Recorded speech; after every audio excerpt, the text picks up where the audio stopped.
I'm the last survivor of the Holocaust in our family. Behind the words, pictures, and artifacts in the museum are people whose stories of survival and hope come alive to inspire new generations of upstanders. One by one, these stories stir the soul. Can there really be hope for us? Mine is 4018. My sister was 4017. Holocaust survivors, their descendants, liberators, champions of justice, and courageous upstanders ask only this: hear my story, so that the lessons they teach will echo for generations. I will never meet someone else like my father. But there are many of us who, if we come together, can keep his voice alive. These stories will change you. They will move you to action, inspiring the best of humanity every day.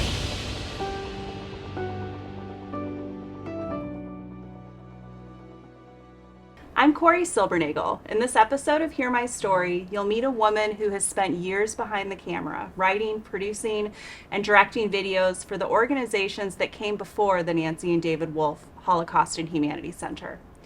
Joyce Kamen was critical in capturing the testimonies of Cincinnati's Holocaust survivor and liberator communities. It was her steady hand that guided the collection of these oral histories, which serve as the foundation for the museum that exists here today. Joyce, welcome. It is such a pleasure to get to sit with you today. So much of my work as our director of collections and exhibitions has been informed by your work for our center. So it's really thrilling to be able to learn a little bit more about that. Well, thank you. Thank you for having me. And I'm excited to talk about the project that so many of the survivors, most of whom are no longer here, made possible for the sake of history and for the sake of Cincinnati history, and more particularly for this museum. Yeah. So let's just dive in. Mm-hmm. Tell me a little bit about yourself. What brought you to this work? So I, in addition to being a marketing and communications professional throughout my career, I was an active volunteer for, I don't even want to tell you how long, decades in Cincinnati's Jewish community. And I always participated in Yom HaShoah, organizational, some on committees and some participating as a reader. I did some on-air work for television and radio, so I was always tapped to come and be part of the program that we were presenting in any given year for Yom HaShoah. And got to know the organization. First, it was Jewish Survivors of the Holocaust in Cincinnati. Then it was the Combined Generations of the Holocaust. And then because I was in that field and really known to most everyone who comprised the Combined Generations of the Holocaust, in 1990, I think they came to me and asked if I would consider videotaping the oral histories of survivors of Nazism, survivors of the camps, survivors of the death camps and the work camps, and the partisans, the resistance fighters, the liberators, those who were hidden, those who managed to flee. All of those comprise the whole of what we did. Starting in 1991, the project was completed in 1992. So all told, the first iteration of the project, we videotaped the oral histories of 36 survivors. And then when a couple of years later, when we mounted the effort to create a documentary that really comprised the whole landscape of experiences that we had recorded, we did some additional shooting. So all told, 42 oral histories. That's amazing. Had many of the survivors shared their story in this way before, or were some of them sharing for the first time? I would say most of them were sharing for the very first time. Some had, like Werner Koppel and a few others, had spoken in schools and had appeared on local television telling their stories, especially during Yom HaShoah. They had definitely shared much of their stories, but I would say that the majority of them did not share their stories publicly. I will say most of them had shared their stories with their families, among each other in the survivor community. That was fairly common, with some friends, but not publicly. There was one survivor who I interviewed, and before the interview began, she said, I'm very nervous. And I said, I understand. It's an intimidating sort of thing to have cameras and microphones and things. Sure, yeah. I said, but what you're doing is really rescuing history here. You are doing a great service. She said, well, I just have to tell you that I have never spoken of my experiences before to anyone, to my children, to my husband, to my friends, to anyone. It was too difficult for her to sort of transmit her story face to face with people she knew, she loved, people in the community, but she wanted them to know. And she said, so I will tell my story to the tape, and the tape will relate my story to my family and to anyone else who needs to know my experience. I was so floored and taken by that. That was a very, there were many emotional moments during the taping of these 42 really courageous survivors. But that one spoke to me of just first of all, the horrors that she experienced, and her heart would not let her bring that. She didn't want to bring that burden to her children, but felt she had to do this for the sake of history and for the sake of their family as well. Yeah. So it was a very emotional moment.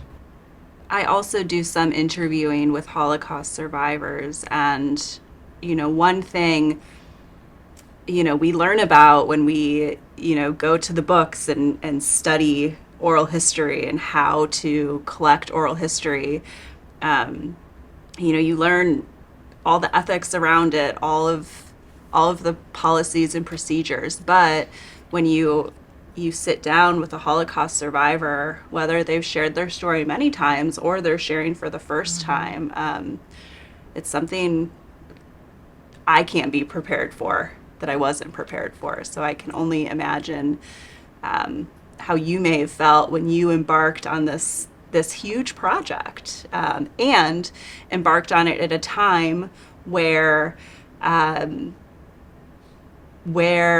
many had never shared before, where oral history, testimony collection was somewhat new in the field.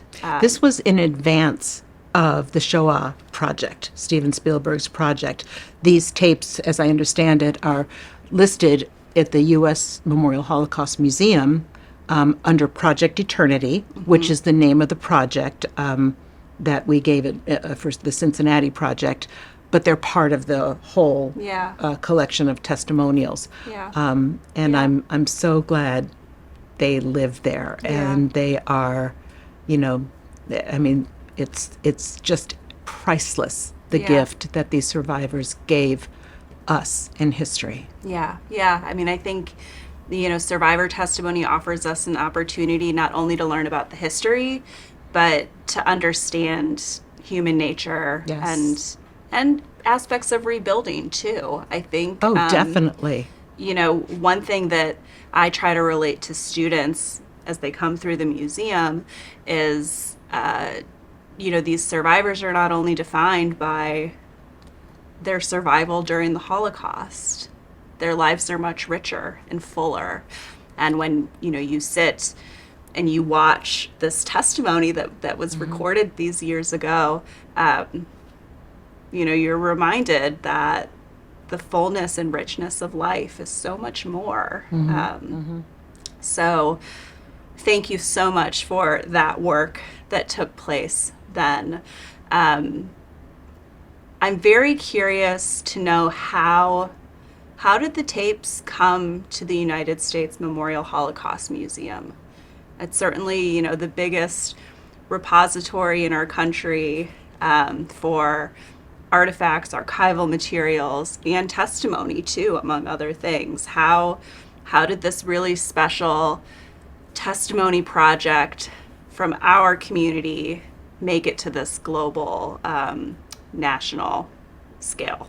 So prior to beginning the taping of the oral histories, representatives from the museum itself came to Cincinnati to work with us for a weekend for all of those who wanted to be interviewers, because many of the children of survivors acted as interviewers as well as myself. Yeah. And to teach us sort of what their best practices were. Again, this is in advance of the Shoah Foundation guidelines and all of that, but it was very important. That weekend was extremely important, especially for me, to sort of get my head around. I was directing the oral history project, so to get my head around the task that lay before us, which was an awesome, monumental task that I realized what import this would have in the years and generations to come, as did everyone else at the table. And so following that guidance and studying the guidance that they gave us of how to conduct these interviews, the most important questions to ask, in what order should we ask these questions, when to give the interviewee a break when it's necessary to do that, make sure that they are comfortable, don't keep pressing when you know that they're really at the limit. And that did happen several times. We had to shut down and just let the person just, recover and calm down. Now, this was back in the days of tape, not digital, so we had to stop down every 30 minutes because these were 30-minute broadcast quality Betacam SP tapes. That was the industry standard back then, but now we have all digital. But we had to naturally stop down every 30 minutes. Some interviews went, I don't think any interviews were less than 30 minutes. Mm-hmm. Most were an hour, some were an hour and a half. We asked them to bring, per the instructions of the museum people, we asked them to bring artifacts, pictures of their lives, if they had any, pre-World War II, pre-Holocaust, any artifacts from their homes, or sometimes we went into their homes to interview them as well, so that we could put on tape just as a record of what they brought with them and their lives before the Holocaust. So once we started shooting, we had a good roadmap of how we were to proceed, and that was just incredibly helpful to me and to all the interviewers who were going to be helping out in this. So we always had in mind that these tapes would not just remain in Cincinnati. These tapes would need to be brought to the Holocaust Museum. And there was, should we ship them? Should we do this? And I thought, no, we're not going to do that. We are going to find a way to hand carry these as lovingly as we possibly could and as carefully as we possibly could to the museum, where they would be loved and cared for. And just putting them on a UPS truck just did not seem congruous with the mission of the project.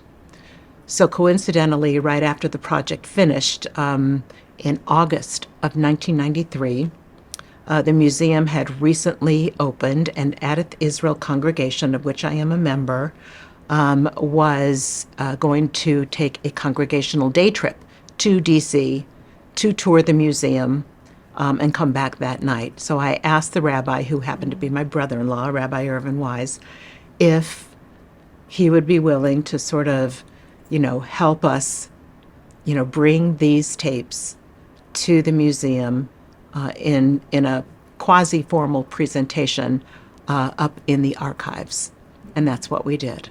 we brought all of the tapes that day, August 2nd, 1993, to the museum, met one of the archivists up in the archives. I don't remember exactly what I said to her in the company of some of the people traveling with us and our rabbi, Irvin Wise. But it was something along the lines of, these are here and permanently gifted to you to rest here and tell these stories in perpetuity that are just so vital to all of human history. I don't think that's an overstatement. Yeah. And our rabbi, Irvin Wise, also spoke about the significance of that moment to deliver those dozens and dozens and dozens of tapes to the museum. And when I first saw the postings of them on their website, it took some time, but and now, looking, I do look at them from time to time on the museum's website, and it's emotional for me because it brings back the feelings that I had literally coming out of each interview. There was a physical fatigue, but more than that, there was an emotional sort of, feeling that sometimes I would feel like I'm sad that I had to make them say these things that were so uncomfortable for them to recall. And that was one of the things they guided us in that weekend from the people who came from the museum. But retrospectively, when I listen to some of them, and I see some of them on the video screens here in the museum, I'm so grateful to have had an opportunity to play a role in bringing these stories into the stream of history. Yeah. And the courage of each one of these survivors, regardless of the nature of their story, was a testament to human resilience and their resolve to build, as you said, a fuller, better life. I didn't know these stories of most of these people. I knew them as part of the community, and I knew them for who they were, their families and their activities and the things that, they contributed to the life of the greater Cincinnati Jewish community and general community as well. They've, it's all woven into the fabric of life throughout the city of Cincinnati and greater Cincinnati, and now well beyond. To learn of these things in an intimate interview setting, things that I never knew before of what they endured, and to see how resilient they were to build these lives, professionals and business people and, family people and, children and grandchildren and all of these things that defined their lives, 40, 50 years after the Holocaust. To take them back to those days, it speaks volumes about who they were and how they were able to build a life after so much suffering and loss. Yeah. Well, I can tell that these interviews still impact you today. And I think, so very often we carry forward the mission of sharing the stories, but you really don't very often think about the process happening behind the scenes. All of that work of asking the questions and gathering the artifacts, all of the work that the survivors put in to prepare for their interview, and the role that you played as the interviewer, and kind of having a balance, a careful balance and juggling act of helping support the survivor that you're interviewing, someone that another side of in your everyday life, someone you care about, but also balancing your own well-being as the interviewer. I think, that's something that's hard for me. So I I find it very inspiring to learn about how you were feeling in those days. And now, that we're years down the line, I think it's really meaningful and inspiring that it still impacts you, that these stories you still carry with you. Switching gears a little bit, one thing that I think is incredibly special about when the testimony tapes were delivered to USHMM, I think it is so special that they were delivered by our community. They weren't shipped, and not only because they were too precious to be shipped, but that this was a storytelling, story capturing initiative that began with the community of the survivors and their descendants coming together to help capture these stories. But it continues to be a community project. And I think even going back to 2017 or 18, when we were designing the museum here, the Project Eternity tapes were so important to us, because in designing this museum, we didn't begin with the goal of sharing a comprehensive history of the Holocaust. We wanted to share the stories of our local survivor community, and through telling those stories, the history was revealed. And we really wouldn't have been able to do that had there not been so much care and time invested to document those stories. I mean, we organizationally truly stand on the shoulders of our predecessor organizations, the survivors of Nazism, the combined generations of the Holocaust. And your work is so interwoven into all the iterations of our organizational history. Well, I appreciate that. I also feel like I need to point out that the core committees that were organized within the combined generations of the Holocaust really drove the project. They made sure we had funding to do the project, because videotaping is even then, it's a business. And so while we were able to get nonprofit pricing for it, we still had, they had to raise the money. They had to really shepherd the project through to fruition to make sure that we could do what we had to do there. And so if I mention one name, I'll forget another. So I'm not going to mention any names, but those people on the combined generations of the Holocaust who drove this project forward are really to be commended for their incredible dedication to this project. Yeah, I agree. I think, today, reflecting on, our volunteer leadership, to the docents within our museum, to those helping us develop educational material and programs, a lot of those individuals that participated in the Combined Generations group, they've stayed with us this entire time. And still continue to be committed to the mission of our center, but even more, I think this greater mission of lifting up the stories of the survivors within our community, to ensure that those stories are not forgotten. And for a good reason, because I know one of our the museum's flagship. I feel like a family member here. You are. Thank you. But one of the core external outreach components of it is to communicate the essential nature of being an upstander.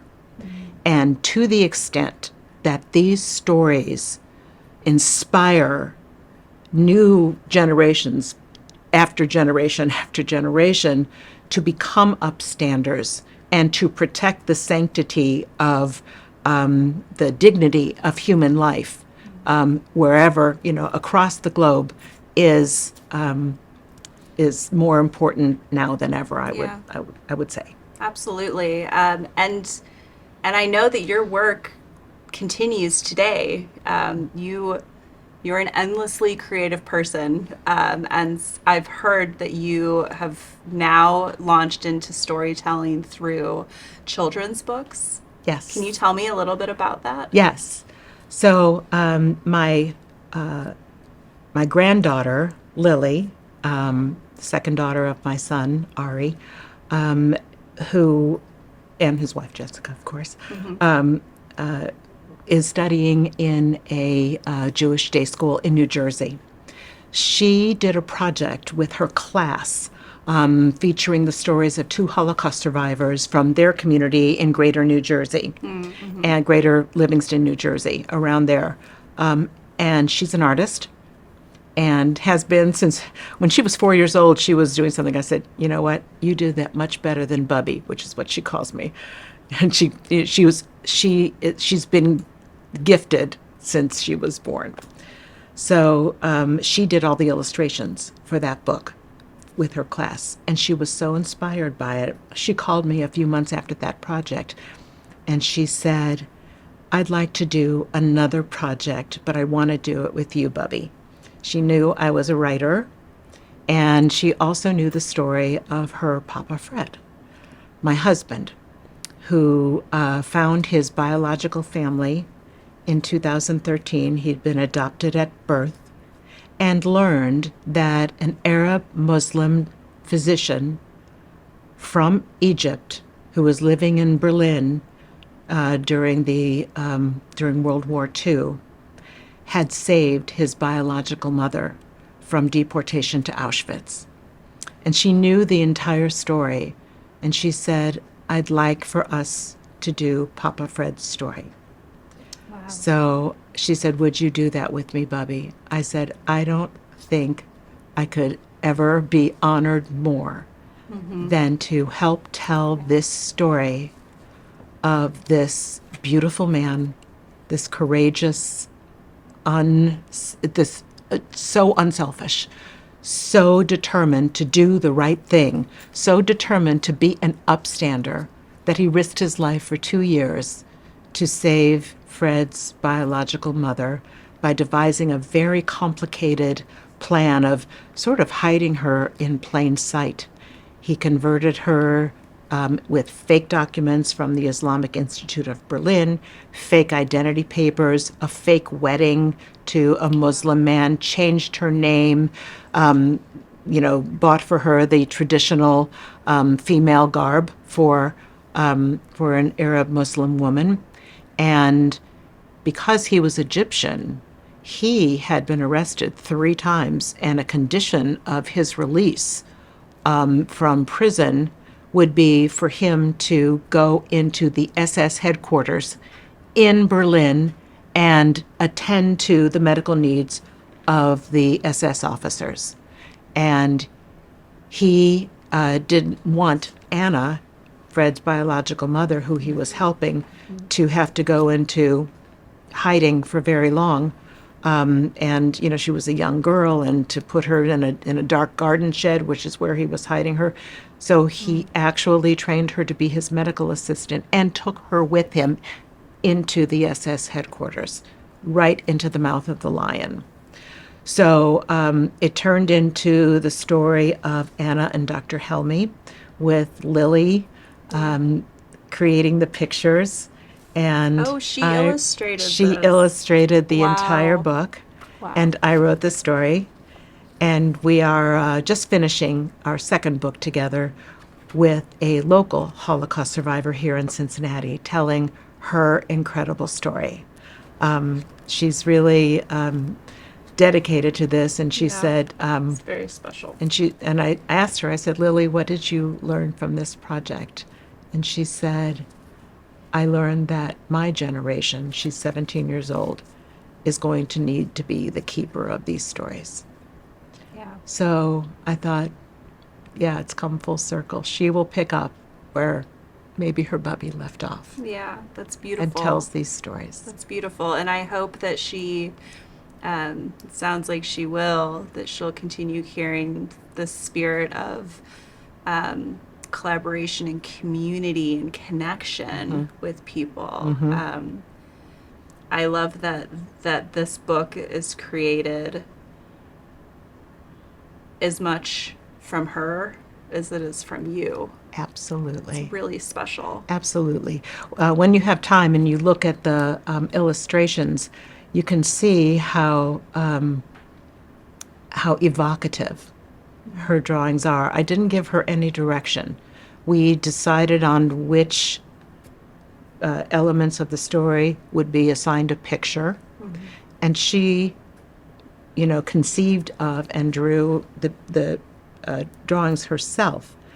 And they're very empathic and emotional, and which told me she so understood the assignment, if you will. She said she wanted to treat Anna's story. Of course, as Fred never met Anna. She passed away before we found the biological family, and of course she didn't know her. But she wanted to treat Anna's story as a work of art out of respect for what she endured and for what Dr. Helmy did to save her. So it was a learning and growing process for us both. Yeah. It was an incredible experience, and I'm so glad she came to me and said, I want to do another one, Buffy. That's great. And I think it's such a creative and memorable way to share this vision of a world of upstanders. Yes. Right? Yes. And that it's not only important that we learn about the past and we remember these stories, but that we actually take the lessons from these stories of rescue and survival and resilience and apply them to today to be upstanders. Exactly. I think it sounds like she gets it. And She that's definitely great. gets it. What's interesting to note is that when I was doing the Project Eternity back in the early 90s, and up until about 2015, I had no idea that my family had some history with family members not surviving the Holocaust. Very interesting. I didn't know, because we had always asked my father, whose parents emigrated here from two small shtetls in Poland, two small communities, Jewish communities in Poland. My grandmother used to say sometimes we woke up in Poland, sometimes we woke up in Russia, but she was, on the eastern border, yeah. right? But they emigrated here in 1921, so feeling like they were here in 21, so they didn't escape the Holocaust. What I found out subsequently through a deep dive in ancestry, because I thought to myself, after we found Fred's family and all of the other stories that went with that, and there are other stories to be told there too, I thought there's no way that my family came from Poland, where they came from, and because they all didn't get out. So my father never talked about it. It was too disturbing for him to even think about the Holocaust, not just about, I don't think he knew. I don't think his parents talked about it, or maybe they didn't know what happened. Regardless, I learned that my father's uncle became a physician and moved to Lodz, Poland, and was one of 300 Jewish doctors that was rounded up in one of the actions taken by the Soviet secret police in 1941 and taken to the Katyn forest and massacred there. I also learned that later in Brest, my father's grandmother and all of his cousins perished there during those killing sprees in Brest in 1942 and 43. And when my husband and I went to Auschwitz, we saw their names in the Book of Names at Auschwitz, confirming that they were all They were all from those shtetls, all from those communities where they were all related, all his cousins, aunts, uncles, grandmothers. And so when Lilly and I were doing the book, we talked about the fact that, a lot of her ancestors were also affected by the crimes and murders committed during the Holocaust, which may have steeled her resolve even more to continue this project. She's going to be in college next year. We'll see if she's going to do another one. The next book should be ready within the next 6 weeks. I think she will. I have a feeling. I have a feeling too, yes. How did learning your own family connection to the Holocaust, how has it influenced and changed your perspective in the work that you do? It must be hard to work in difficult history that you are also both deeply connected to in many different ways. I think that knowing my own family's history now really puts a lot of things in perspective for me. I feel like so many Jews around the world may or may not know their connections to the Holocaust in a familial way. I understand more deeply now my father's reticence to ever even talk about the Holocaust. He used to tear up. He never, he was born in America. But I think on some visceral level, he knew that he had family that couldn't have survived, just couldn't have survived. Shortly before he passed away in 2022, I bought him a book on Drohichen, which was one of the communities in which my grandfather grew up. And he relished reading that because it was mostly all pre-Holocaust. And I think he knew, and I think many other Jewish families around the world, if they haven't discovered it yet, it's there for finding. I can't imagine that many Jews from who descend from Eastern Europe do not have family who was somehow affected by those dark days of the Holocaust. But it, like you said, there was always a connection because I knew my grandparents were from Poland. I knew my grandmother's family was from Germany, and my other grandfather's family was from Romania. So I knew even if I didn't know what, I think as a Jewish person who knew her roots, there was always a connection there. There was always a sort of a familyhood between myself and the interviewees, and the people who knew their stories.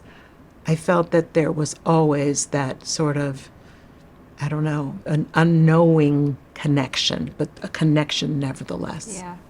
Well, it's a connection of shared place in some ways, and shared experience and history. Yes. It's like it lives in your bones, right? It does. I think that must have been why some of the survivors felt connected to you and that they could trust you as they sat down to record their testimonies.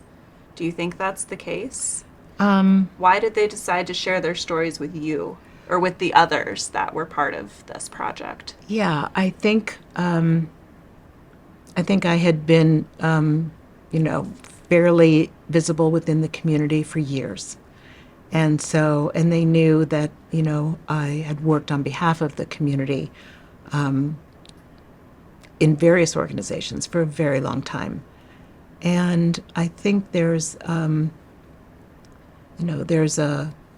we talk about the Jewish community, I'm going to harken back to the Jewish community then. Jewish communities change and evolve over time, but if I'm thinking about, late 80s, early 90s, Jewish community, Cincinnati. I'm thinking of a community that was so interconnected in multiple ways because of the contributions from without the Jewish community, from externally, and those within as well. And certainly, I was present in a lot of those communal activities. So I wasn't a fresh face. They knew me. Yeah. And of course, they knew the other interviewers who were also children of survivors. And they knew they were, their stories were safe in our hands. Yeah. Wow. After the testimonies were collected, then comes the task of starting to think about how they can be used, how they can be shared. You and others in the community brought the tapes to be shared on a large scale at USHMM. They're all online today. We reflect on them all the time at work here. But tell me about the documentary series that grew from this Project Eternity testimonies. Right. So once the tapes were delivered in 1993, the Combined Generations of the Holocaust once again asked me to come to a meeting to decide how to use these stories to tell sort of give a global sense to what the experience and experiences were of these survivors, the resistors, the rescuers, other people who had experiences outside of the camps that were just as harrowing. How could we tell the whole of the Holocaust experience? And the way to do that was to create a documentary, taking some excerpts from the Project Eternity tapes and shooting additional tapes for specific sort of aspects of the story we needed to really drill down in to give the viewer that sense of, this is what it was like to be in a concentration camp. This is what it was like to be a partisan and a resistor. This is what it was like to liberate a concentration camp post-war. This to give them the full feel of what happened to the survivors who came to Cincinnati. And so they began to raise money for the effort, which would require, again, more videotaping, studio editing, of course, getting the script together. The shooting had to take place. But there's an interesting story. If we have time, it'll just a couple of minutes. There was the imperative that we have some footage that would take us back to those days. So from the time of the Holocaust, the archival footage. The archival that footage, exists. Yeah. yes. So we went to we contacted Brandeis University, who has an expansive archive of this archival footage from the period.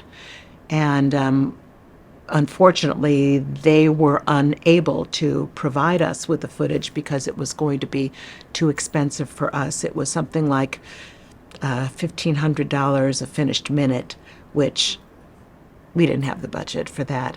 And the reason was that the copyright of those was held by a company in Germany called Transit. And we would have to pay that company to use that footage. Without getting into it, that just seemed so wrong to me. There was no way I was going to really, I would say, insult their integrity by doing that. Yeah. So we went looking, literally around. We called England, and there was, we called Israel, and I finally had a phone call one day with a gentleman at the Jewish War Veterans in Boulder, Colorado. And I told him what we were doing, And I asked him if they had any archival footage for the stories we were going to tell. And he said, yes, we do. Much of it has not yet been seen. So if you want to log through the tapes, and I said, I'm going to need high quality tapes. Back then it was Betacam, but they had them on another format, which was the generation before, called 3/4-inch tapes. He said he would make me duplicate masters of those, send it to us, then we would have to make VHS copies with time code just to sort of log through them. And the only cost was just duplicating the tapes. So that's how we got all of that archival footage from the Jewish war veterans, to whom I'm indebted to today for this documentary. The documentary was screened at an opening here at the Jewish Community Center in 1995. Subsequently, WCET aired it here, and they aired it actually every year for many years. I don't think they still do it, but they aired it on Yom HaShoah every year. And then it won a regional Emmy, and it also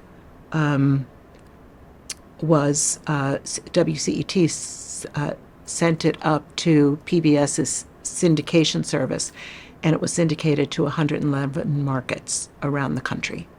So, and one of our survivors connected to someone from his community who'd seen the documentary in Florida and called him and said, "Did I see you on a documentary?" And I love that it has such a reach. They reconnected That's great. after so many years. Wow, that's amazing. Yeah. What do you have any idea what the general sense was among the survivor community of having their stories, curated into this documentary that then is playing all over the place? I think there were two sort of overarching responses from the survivor community to the documentary. The first was, our voices are being heard, and that was very gratifying to them.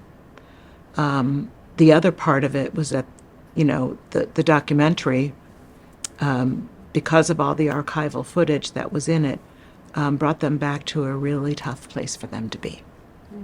So, and I cringe at the notion that made them uncomfortable, but it was so essential to the storytelling to understand what they endured, and to have the viewer come away with, could I have survived the way they did, given what I just saw?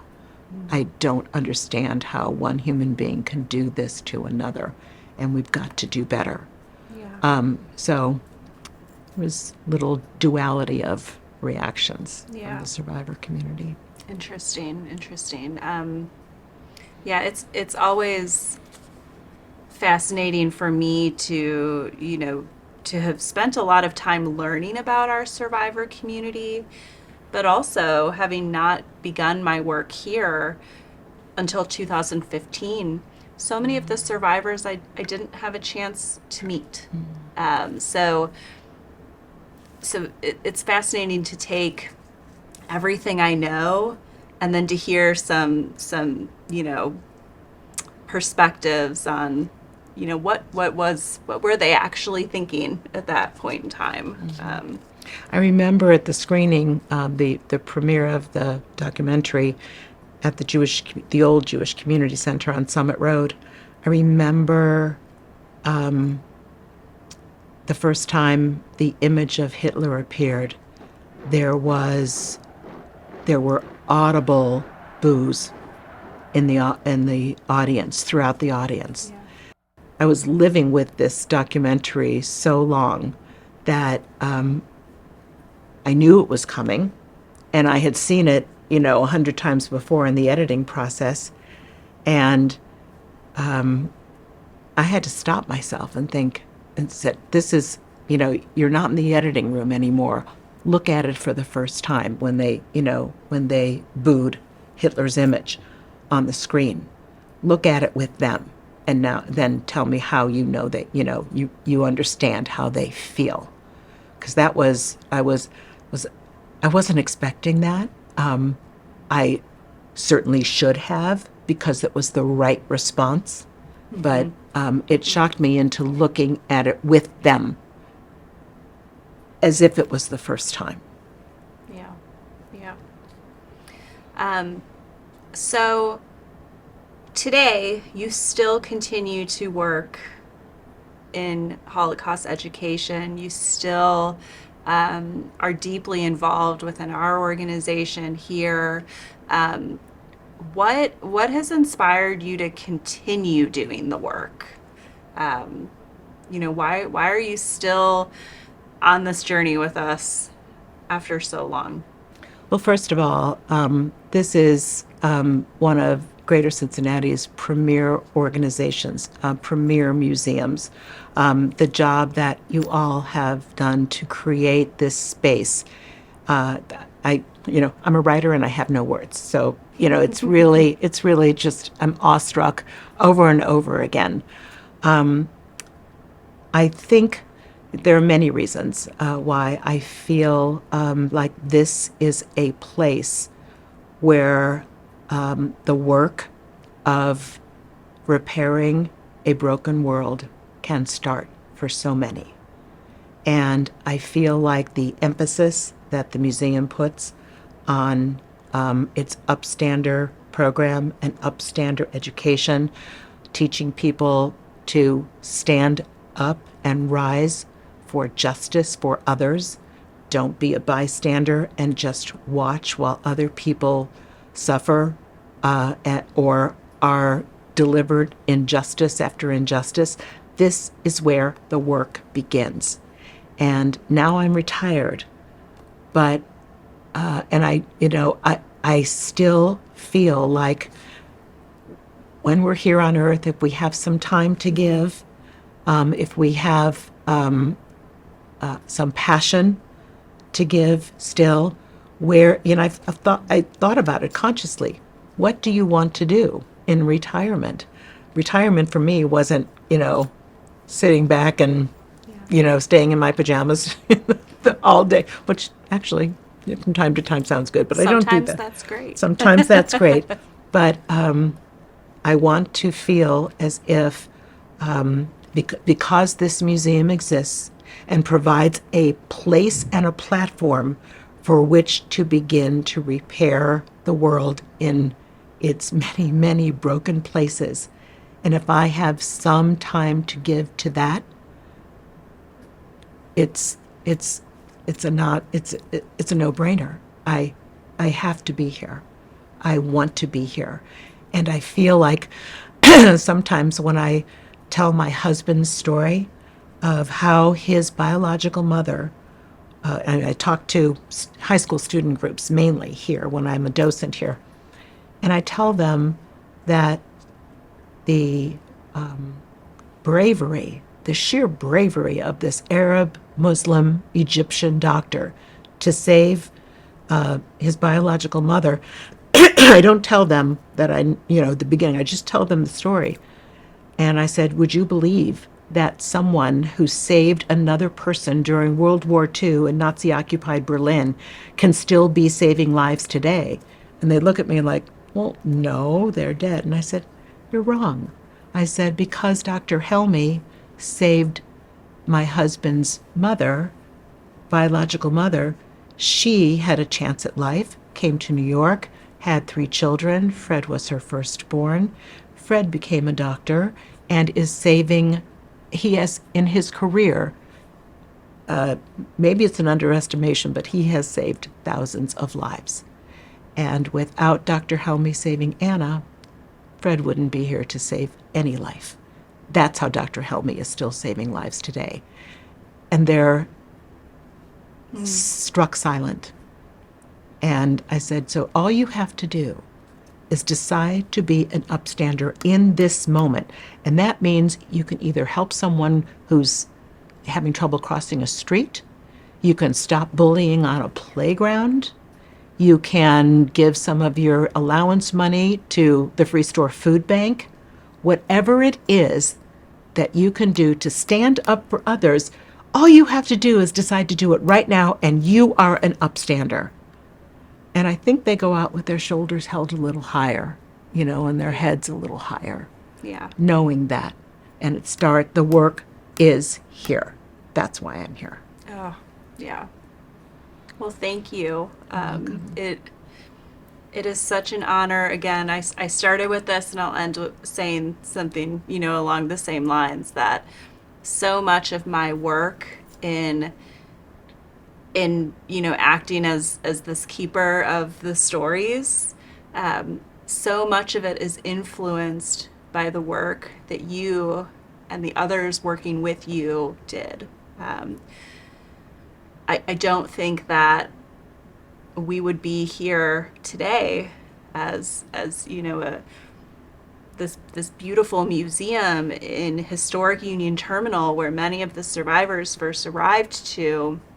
We would not be in the space to share these stories, and we may not even know of those stories in the first place. Right. Had it not been for this really important work that's taken place. I have one final question for you. As you look back on the different projects that we've talked about today and the other work that we didn't even get a chance to talk about, what are you the most proud of? I would say